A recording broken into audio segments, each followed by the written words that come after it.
వీళ్ళకి పెళ్ళై చాలా సంవత్సరాలయిపోయింది. కానీ 12 సంవత్సరాలు దాటిపోయింది.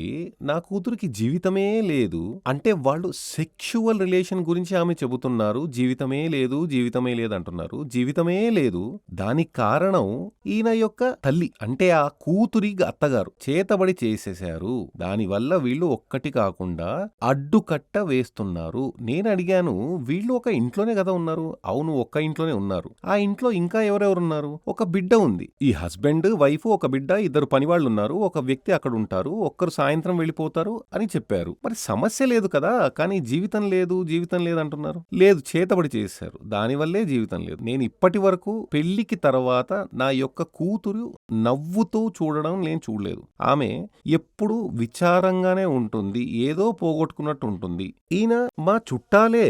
ఈ అబ్బాయి మాకు బంధువే అవుతాడు. అరేంజ్డ్ మ్యారేజ్ కూడా. 8 పొంతనాలున్నాయని